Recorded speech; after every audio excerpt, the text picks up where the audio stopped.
Hi, I'm Daphne Argueta, and welcome to GME Compass. And today I'd like to introduce my co-founder and partner, Julie Gualano. Julie has been in GME for 19 years. Julie, how did you get here? I'm not really sure, honestly. It's something that, just kind of over time, I blinked and GME became my career. I often say when I'm giving presentations or if I was meeting with applicants for the residency program or something like that, that I didn't look to find GME. GME actually found me. I actually completely applied for a totally different position. I applied to be a secretary in the family medicine residency program for the actual department. And the manager at the time said to me, "We feel like you're completely overqualified for this position. Would you consider working for the residency program?" And I thought, that sounded really interesting. I really enjoyed the cyclical atmosphere, the fast pace, everything that she had said sounded really interesting to me. And I never left GME since. What do you love the most about GME? I mean, again, being in there for 19 years, what is it what makes you get up every day to come to and do GME? There's a few, I feel like that answer has changed over time as my career has evolved, as I've matured and I've developed. I still really do enjoy that full cycle continuum of seeing a resident or a trainee Yes. who's worked really, really hard, and that he or she has put in the work and really has, done the hard studying, the procedural skills, or whatever challenge or barrier it was, and you kind of get to that final competency committee when everyone's sitting around the room and it's like, Yes. she's ready, she's ready to graduate. That's one of my favorite things. Another one of my, as I have evolved throughout my career, when I was working in OBGYN, when I would go to a Kriag-APCO conference, like a teaching conference, and you see one of your grads that's coming running towards you to give you a big hug and is like, "Julie," and he or she is now a program director, and it's like, oh, that's kind of the coolest, feeling when it's in your community, it's in your wheelhouse and your niche. That I really love. And then the third thing is, as I really, really became, active in leadership and different national positions, is advocating and connecting with other program coordinators and program managers, in graduate medical education across the country, and, advocating for the importance of our role, the visibility and the leadership within being a program manager. Those lines, can you talk about elaborate more about your professional experience in leadership? So my leadership experience started through ATMOG, which was the Association of Program Managers in OBGYN, which is also how Daphne and I have met and gotten to know each other. So you all learn about that more as we go. But I started out in ATMOG, I think in 2017, as the program planning chair. So as the program planning chair, I focused a lot on professional development and curriculum, learning opportunities at the national level for program managers and some program directors. And I remember I was just like, it kind of felt like I had reached my ceiling of the opportunities within GME that were open to me in my current position, but I wanted more. But I was so happy in GME, I didn't want to leave.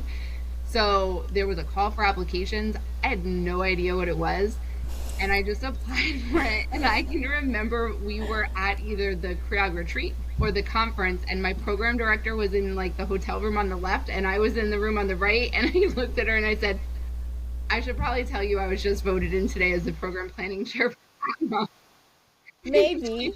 She was like, "What does that mean?" And I was like, "I don't know. We'll figure it out as we go." And you did. That kind of opened the door. So I was the program planning chair for 3 years, and then I actually became the inaugural wellness chair. And then for 3 years, I was also the chair of ATMOG. And then through that, I also was one of 2 program managers that was selected to represent program managers across all of OBGYN, to serve on kind of a high impact weekly task force. And that helped to guide our specialty as well as the specialties and subspecialties that followed us as we started to transition away from ARIS going towards residency tasks.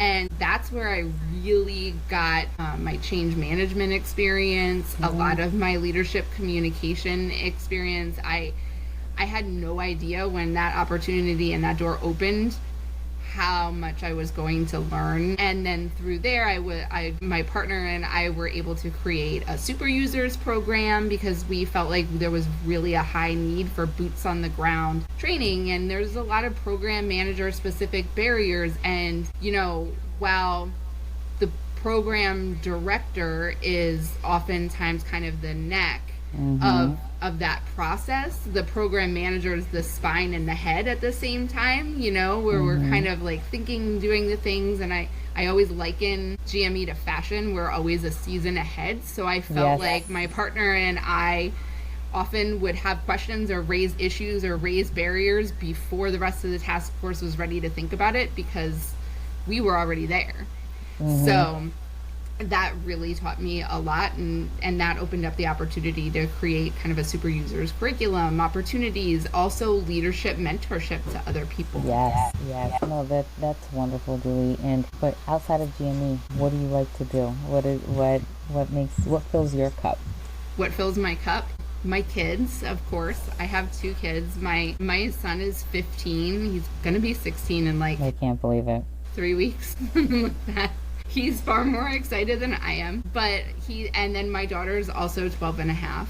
So there's my kids. My cousin and her toddler live with us, and I love them to pieces. So my husband is also he's my rock, he's my support system, but I am when I'm comfortable with you, I'm very silly and punchy, so he's my favorite target. I always say that nothing's more fulfilling to me than when I get a rise out of him, whether it's a genuine laugh or a strawberry now.